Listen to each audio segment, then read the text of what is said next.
Thank you very much. At ease, please sit down. Thank you, Melania, for that wonderful introduction and for being such an incredible emissary for the American people. She's become very, very popular. I'll tell you that. I'm very proud of her. Thank you.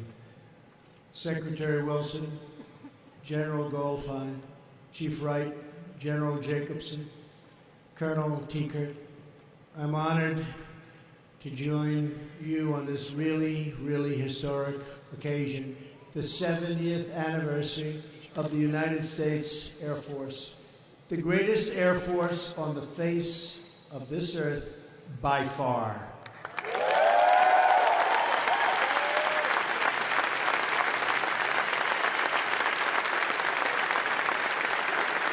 Before we begin, I want to say that our hearts and prayers go out to the people of London who suffered a vicious terrorist attack today. I spoke with a wonderful woman, British Prime Minister Theresa May, this morning and relayed America's deepest sympathy as well as our absolute commitment to eradicating the terrorists from our planet. Radical Islamic terrorism. It will be eradicated, believe me.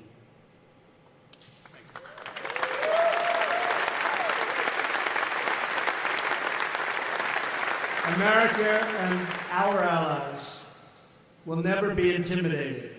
We will defend our people, our nations, and our civilization from all who dare to threaten our way of life.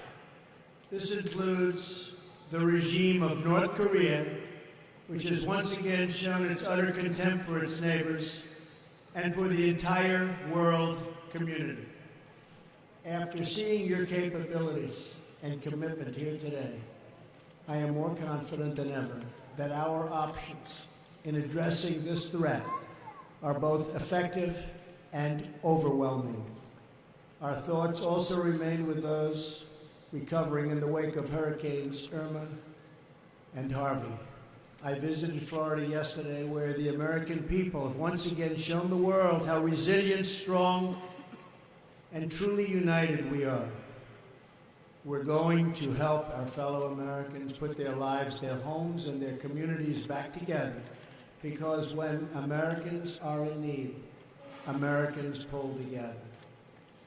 And we know we can always count on the courageous members of our nation's military to be there every step of the way, just like more than 400 Air Force medical personnel who have deployed to Florida to help care for the sick and the injured.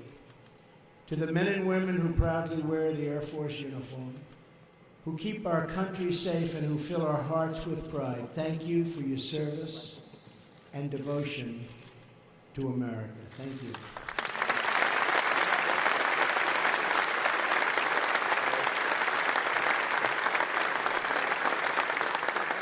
I am truly thrilled to join you today at this really incredible milestone.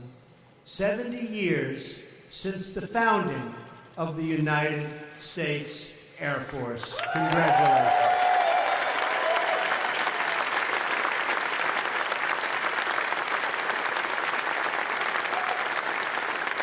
We're celebrating 70 years of history, 70 years of heroes, and 70 years of victory. I also want to thank all of the amazing family members and loved ones whose sacrifices make your service possible. We love you, we appreciate you, and everything you do. Thank you.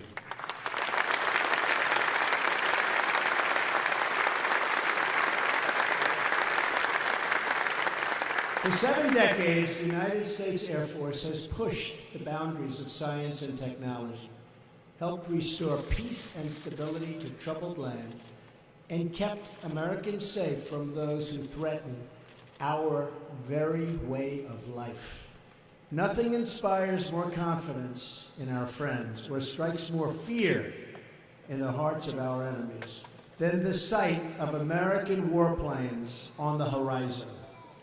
You patrol the sky, protect the homeland, and deliver American justice to anyone who dares to threaten our people.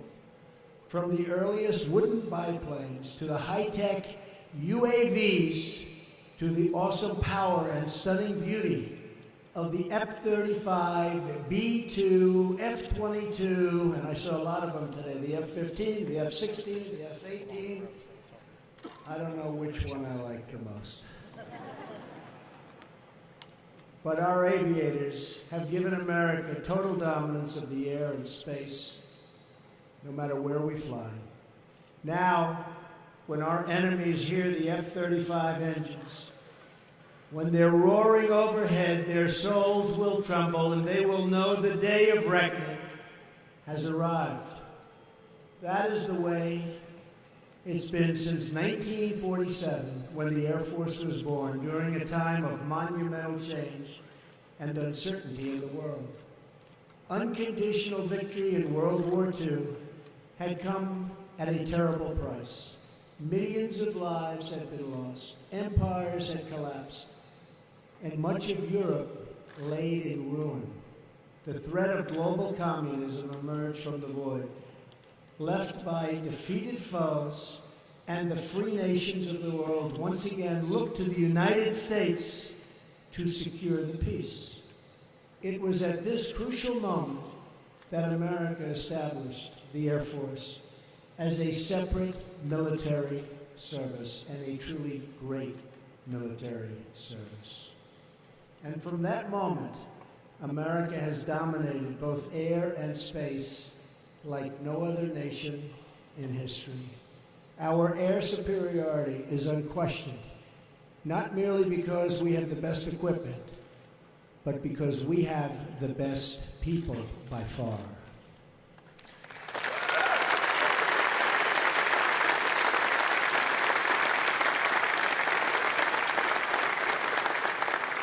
From the Berlin airlift, through the gauntlet of MiG Alley, to the skies above the jungles of Southeast Asia and the deserts of the Middle East, American airmen have proven that they have no equal in courage, capability, or commitment. You are the ones who own the sky. You are our greatest weapon of all. In the last 64 years, American ground forces have not lost a single life to an enemy airstrike. Pretty amazing. And that is truly a testament to the strategy and skill of American airmen and the essential role you play in our national defense. As Commander-in-Chief, I'm committed to keeping the United States military the best trained, best equipped, and most technologically advanced fighting force on the planet. One of my first acts as president was to direct the rebuilding of our armed forces, and rebuilding we are.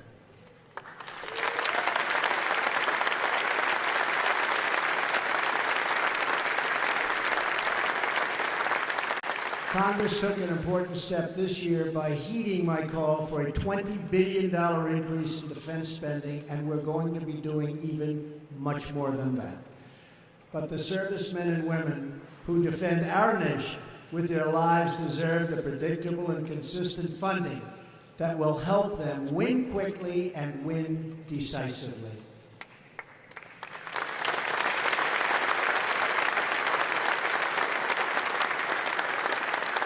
And I will tell you that the new equipment that we're ordering, by the billions, by the absolute billions and billions, it's equipment like you've never even thought of before.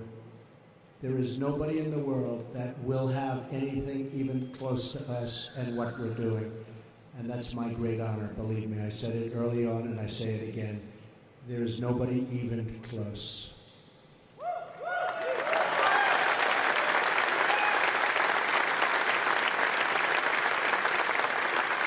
Our armed forces have endured continuous combat for the past 26 years. Yet, despite this, the number of airmen on active duty has dropped by 1/3 since the 1990s, and we've cut more than half of our fighter squadrons. Terrible. That is why I am calling on Congress to end the defense sequester once and for all, and to give our military the tools, training, equipment, and resources that our brave men and women in uniform so richly deserve, and that is happening.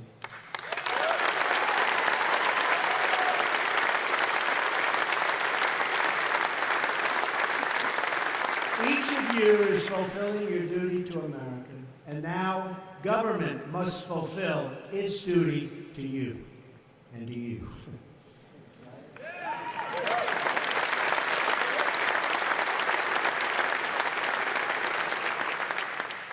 We will stop delaying needed investments in our readiness, and we will renew our commitment to the patriots who keep America safe. In doing so, we will continue the proud legacy of service that each of you has inherited, a legacy built over the generations by legends like Yeager, Wagner, Rittenbacher, Boyd, Grissom, and Schriever, the heroes who broke barrier after barrier to push America farther. And they really did. They broke so many different barriers. They went farther, faster, and they always went on to victory. Like them, each of you is a living, breathing symbol of our great country, the United States of America. The characteristics that define the Air Force aviator, boldness and bravery, action and instinct, power and grace, are woven deep into the American spirit and have defined our people since our nation was founded. The legendary Air Force General Robin Olds immortalized those attributes when he said, "Fighter pilot is an attitude. It's cockiness. It's aggressiveness. It's self-cockiness, and you know that. It is confidence. It is a streak of rebelliousness." Is that true?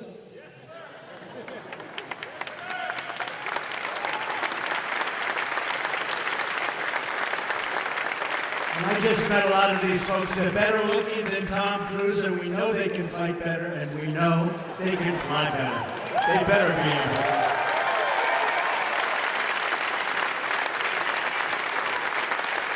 Great people.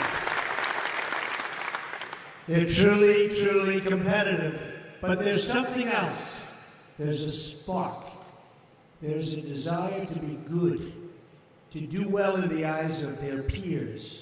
That desire to do good, to soar past every challenger, to overcome every obstacle, and to win for your fellow citizens and the land that we love is the same desire that beats in the heart of every red-blooded American patriot.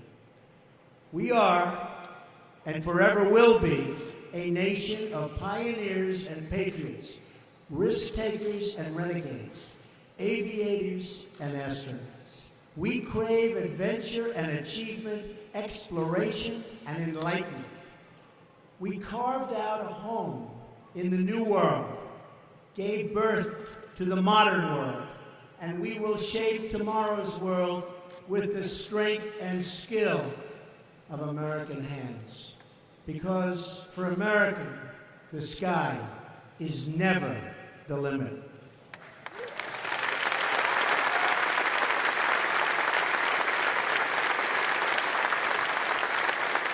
That is why the United States Air Force will remain the most awe-inspiring flying force ever known to man. Like every part of our military, the Air Force is born from the will of our people to search, to explore, to reach new heights. It is the people's will that you reflect and their power that you project to every single corner of the globe. Earlier this year, I had the honor of speaking with a great Army Air Corps and Air Force legend, Lieutenant Colonel Dick Cole, the last surviving Doolittle Raider and a true American hero. Like those who serve today, Dick Cole was a common American who answered to the call of duty with uncommon devotion. his place in the pages of history might have seemed unlikely prior to that fateful mission. He had never seen the ocean before, boarding a ship that would take him halfway around the world.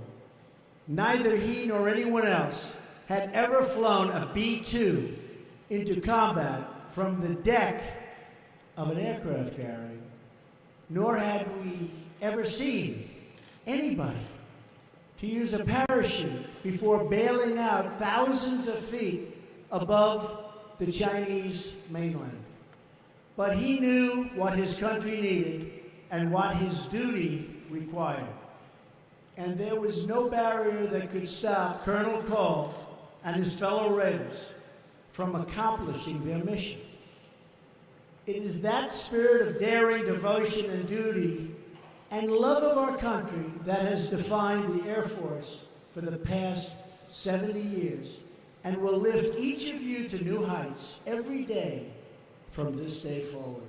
There is no distance too far, no speed too fast, no challenge too great, and no height too high that will keep the United States Air Force or the American people from total victory. The American people are eternally grateful.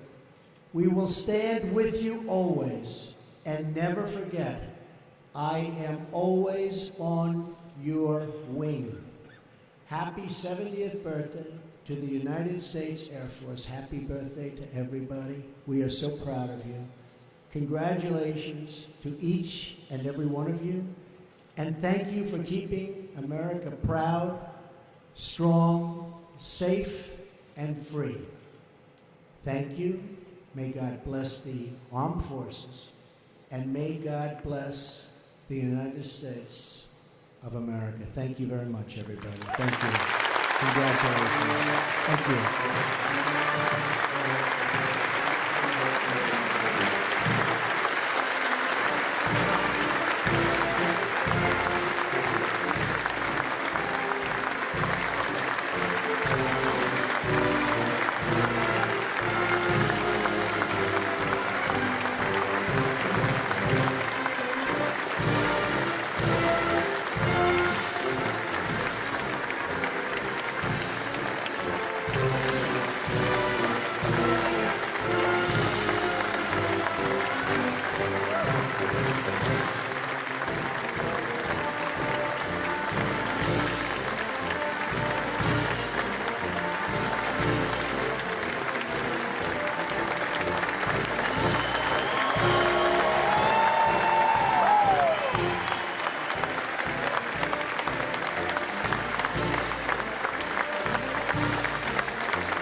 Sound all right?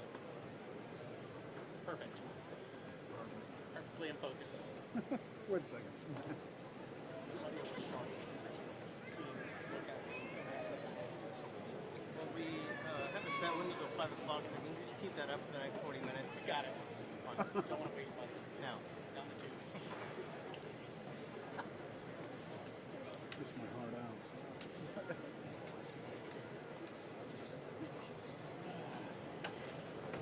That made it easy. Didn't have a room like this. Shake hands on. I tried that after they went through to get back there to see if we can get family. They got a different door? Yeah, they booked They it. left the same. Yeah, they left out the back. They booked it, yeah. Probably about the same time. I would guess.